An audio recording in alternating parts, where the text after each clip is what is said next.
بسم اللہ الرحمن الرحیم۔ السلام علیکم۔ فرمان رسول ہے کہ اوپر والا ہاتھ نیچے والے ہاتھ سے کہیں زیادہ بہتر ہے،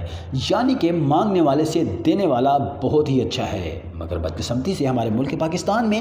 گداگری کے نام پر بھیک مانگنا ایک لعنت کی شکل اختیار کر چکا ہے، جس سے ملک میں آئے روز سینکڑوں کی تعداد میں فقیر سڑکوں پر کھڑے ہو کر بھیک مانگتے نظر آتے ہیں، جن میں اکثر کی تعداد بچوں اور بوڑھوں کی نظر آتی ہے۔ ہمارے ملک میں گداگری ایک باقاعدہ طور پر پیشہ بن چکا ہے اور لوگ جوک در جوک اس میں شامل ہوتے چلے جا رہے ہیں۔ مزید ڈسکس سے پہلے ناظرین، اگر آپ نے ابھی تک وائس آف وسیم کو سبسکرائب نہیں کیا تو پلیز ابھی سے سبسکرائب کریں، اس ویڈیو کو لائک کریں، شیئر کریں اور کمنٹس میں تو اپنی قیمتی رائے کا اظہار کرنا بالکل بھی نہ بھولیے گا، اور ساتھ ساتھ بیل آئکن کے بٹن کو ضرور پریس کریں تاکہ آپ کو ہماری ہر نئے آنے والی ویڈیو ضرور ملے۔ ناظرین، ملک کے بڑے شہروں کے ساتھ ساتھ چھوٹے شہر اور قصبے بھی اس کا شکار نظر آتے ہیں، اور حکومتی ادارے بھی اس کے ذمہ دار۔ بہت سارے گداگر مافیا کی شکل اختیار کر چکے ہیں، جو کہ گداگروں کو ٹھیکے بھی دیتے ہیں، اور ذمہ دار ادارے بھی اس میں سے اپنا ہی ایک خاص حصہ وصول کرتے نظر آتے ہیں۔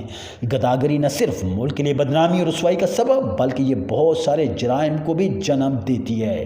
آئے روز کسی نہ کسی اخبار میں چھپا ہوا ہوتا ہے کہ گداگر ڈکیتی کی واردات میں ملوث نکلے۔ بعض دفعہ تو ایسا ہوتا ہے کہ بھکاری گھروں میں بھیک مانگنے کے بہانے داخل ہو کر گھروں میں ہی واردات کر لیتے ہیں، اور گھروں کے متعلق ایسی معلومات بھی جرائم پیشہ افراد تک پہنچانے کا یہ بھکاری سبب بنتے ہیں۔ ناظرین، بعض دفعہ تو دیکھا گیا ہے کہ گداگروں کو اگر کوئی راشن لے کر دینے کی آفر کرے تو یہ لوگ راشن لینے سے انکار کر دیتے ہیں اور کیش مانگ لیتے ہیں۔ پیشہ ور گداگروں کی وجہ سے ضرورت مندوں کے بھی ان کا حق نہیں مل پاتا، کیونکہ یہ لوگ یا تو لے لیتی ہیں یا پھر انہی لوگوں کی وجہ سے بدظن ہو جاتے ہیں، اور یہ ضرورت مند گداگروں یعنی کہ حقیقی گداگروں کو بھی اسی نظر سے دیکھنے لگ جاتے ہیں۔ جس طرح کہ میں نے آپ کو بتایا کہ یہ بہت سارے لوگ گینگ میں رہ کر کام کر رہے ہوتے ہیں، بالکل اسی طرح بعض گینگ مافیا بھی ہوتے ہیں کہ وہ اپنے بچوں کو باقاعدہ طور پر ٹریننگ دے کر اسے بھیک منگوانے پر مجبور کرتے ہیں۔ جب ان بچوں میں سے اگر کوئی بڑا ہو جائے تو اسے کسی گینگ وغیرہ سے ملوا دیا جاتا ہے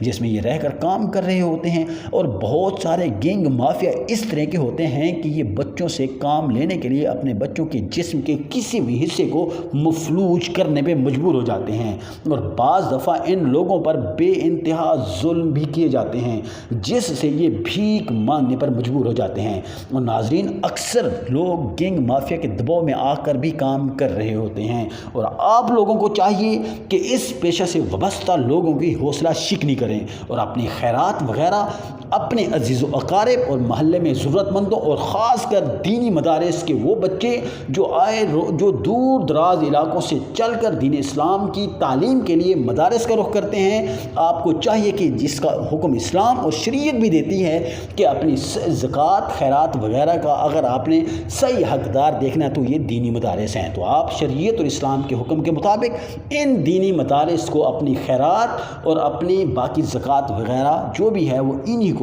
ان تک پہنچائیں، تاکہ اور ناظرین خاص کر ذمہ داروں کو بھی یہ چاہیے کہ وہ اس لعنت سے ملک اور قوم کو نجات دلانے کے لیے خصوصی اقدامات کریں، اور ایسے گداگر جو کہ جعلی طور پر مغرور بن کر ملک اور قوم کو لوٹ رہے ہیں، یہ جرائم پیشہ ہیں اور یہ جرم کر رہے ہیں، ان کے خلاف باقاعدہ اور بڑے پیمانے پر آپریشن کرنا ہوگا۔ ایسے گداگر نہ صرف گاڑیوں کے مالک بلکہ اچھے گھروں کے بھی مالک ہوتے ہیں، اور یہ دکھانے کے تو جھوپڑیوں میں رہ رہے ہیں لیکن جھوپڑیاں بھی کسی عیش و آرام سے کم نہیں ہوتی۔